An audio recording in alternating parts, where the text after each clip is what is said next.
भगवत गीता हमें कर्तव्यों का, हमारे जीवन संकल्पों का बोध कराती है। और इसी प्रेरणा से मैं आज आप सभी से कुछ संकल्पों का आग्रह भी करूंगा। ये आग्रह नव संकल्प की तरह है जो हमारे वर्तमान और भविष्य के लिए बहुत आवश्यक है। संत समाज जब इन आग्रहों पर अपना आशीर्वाद दे देगा तो इन्हें जन जन तक पहुंचने से कोई रोक नहीं पाएगा।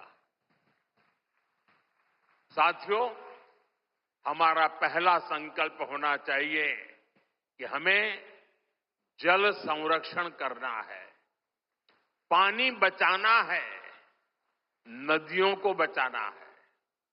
हमारा दूसरा संकल्प होना चाहिए कि हम पेड़ लगाएंगे। देश भर में एक पेड़ मां के नाम अभियान को गति मिल रही है। इस अभियान के साथ अगर सभी मठों का सामर्थ्य जुड़ जाएगा तो इसका प्रभाव और व्यापक होगा।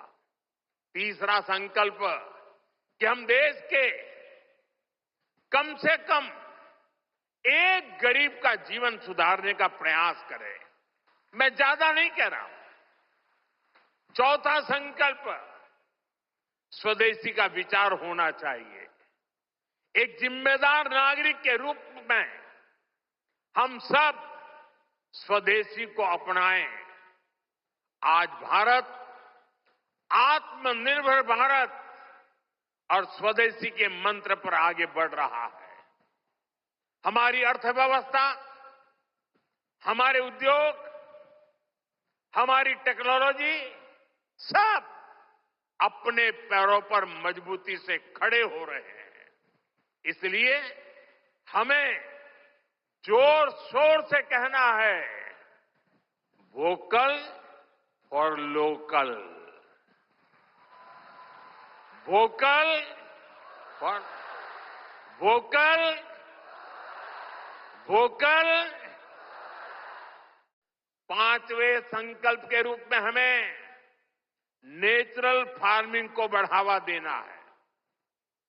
हमारा छठा संकल्प होना चाहिए कि हम हेल्थी लाइफस्टाइल को अपनाएंगे, मिलेट्स अपनाएंगे और खाने में तेल की मात्रा कम करेंगे। हमारा सातवां संकल्प ये हो कि हम योग को अपनाएं, इसे जीवन का हिस्सा बनाएं। आठवां संकल्प मैन्युस्क्रिप्ट्स, पांडुलिपियों के संरक्षण में सहयोग करें।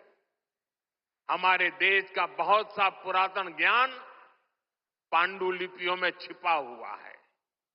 इस ज्ञान को संरक्षित करने के लिए केंद्र सरकार ज्ञान भारतम मिशन पर काम कर रही है।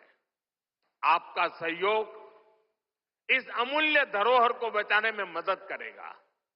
साथियों, आप नौवां संकल्प लें कि हम कम से कम देश के 25 ऐसे स्थानों का दर्शन करेंगे जो हमारी विरासत से जुड़े हैं।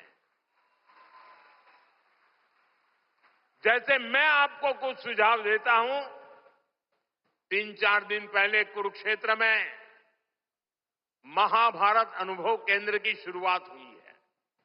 मेरा आग्रह है कि आप इस केंद्र में जाकर भगवान श्री कृष्ण का जीवन दर्शन देखें। गुजरात में हर साल भगवान श्री कृष्ण और मां रुक्मणी के विवाह को समर्पित माधोपुर मेला भी लगता है। देश के कोने कोने से और खास करके नॉर्थ ईस्ट से बहुत से लोग इस मेले में खास तौर पर पहुंचते हैं। आप भी अगले साल इसमें जाने का प्रयास जरूर करिएगा। साथियों, भगवान श्री कृष्ण का पूरा जीवन, गीता का हर अध्याय कर्म, कर्तव्य और कल्याण का संदेश देता है। हम भारतीयों के लिए 2047 का काल सिर्फ अमृत काल ही नहीं, विकसित भारत के निर्माण का एक कर्तव्य काल भी है। देश के हर नागरिक की, हर भारतवासी की अपनी एक जिम्मेदारी है। हर व्यक्ति का, हर संस्थान का अपना एक कर्तव्य है और इन कर्तव्यों की पूर्णता में कर्नाटका के परिश्रमी लोगों की भूमिका बहुत बड़ी है। हमारा हर प्रयास देश के लिए होना चाहिए। कर्तव्य की इसी भावना पर चलते हुए विकसित कर्नाटका, विकसित भारत का स्वप्न भी साकार होगा। इसी कामना के साथ उडुपी की धरती से निकली है ऊर्जा विकसित भारत के इस संकल्प में हमारा मार्गदर्शन करती रहे। एक बार फिर इस पवित्र आयोजन से जुड़े हर सहभागी को मेरी ढेर सारी शुभकामनाएं और सबको जय श्री कृष्ण, जय श्री कृष्ण, जय श्री कृष्ण।